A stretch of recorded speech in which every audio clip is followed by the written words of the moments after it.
Hello again, my friends.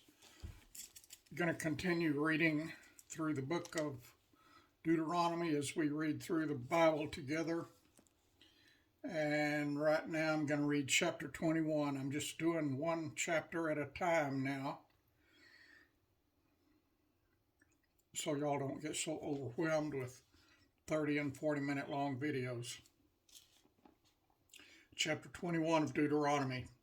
If one be found slain in the land which the Lord thy God giveth thee to possess it, lying in the field, and it be not known who hath slain him, then thy elders and thy judges shall come forth, and they shall measure unto the cities which are round about him that is slain.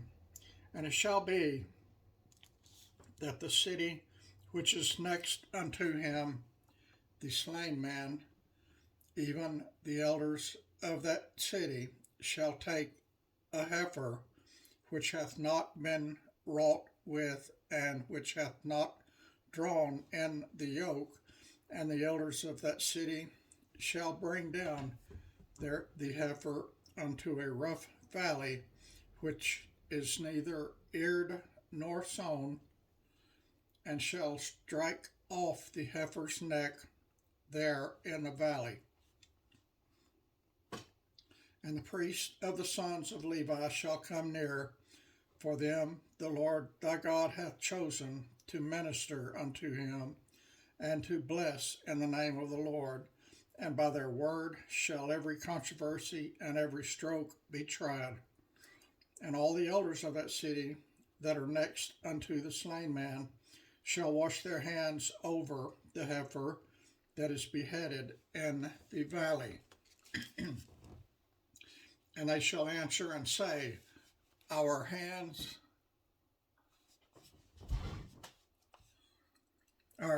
have not shed his blood, neither have our eyes seen it. Be merciful, O Lord, unto thy people Israel, whom thou hast redeemed, and lay not innocent blood unto thy people of Israel's charge, and the blood shall be forgiven them.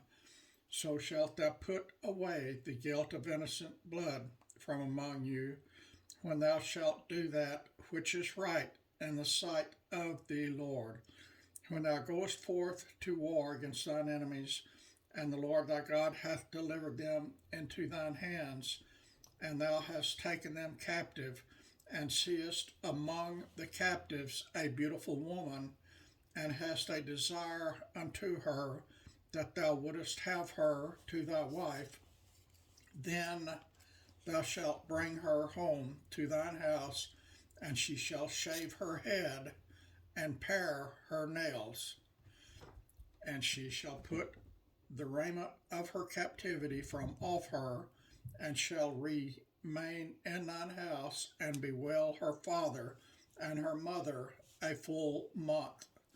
And after that thou shalt go in unto her, and be her husband, and she shall be thy wife.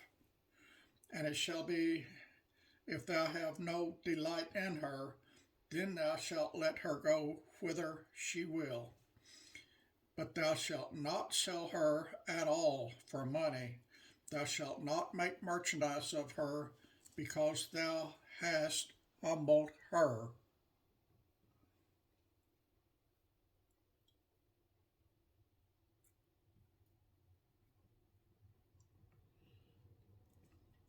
If a man have two wives, one beloved and another hated, and they have borne his children, both the beloved and the hated, and if the firstborn son be hers that was hated, then it shall be, when he maketh his sons to inherit that which he hath, that he may not make the son of the firstborn before the son of the hated, which is indeed the firstborn. But he shall acknowledge the son of the hated for the firstborn, by giving him a double portion of all that he hath.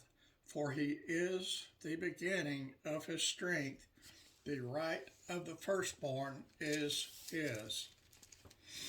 If a man have a stubborn and rebellious son, which will not obey the voice of his father or the voice of his mother, and that when they have chastened him will not hearken unto them, then shall his father and his mother lay hold on him, and bring him out unto the elders of the city, and unto the gate of his place, and they shall say unto the elders of his city, This our son is stubborn and rebellious.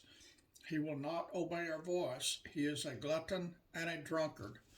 And all the men of his city shall stone him with stones, that he die. So shalt thou put evil away from among you, and all Israel shall hear and fear.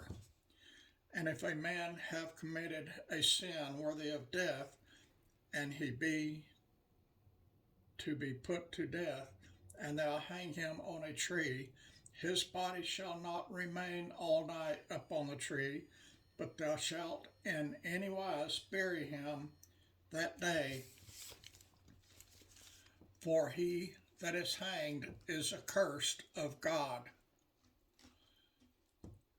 That thy land be not defiled, which the Lord thy God giveth thee for an inheritance.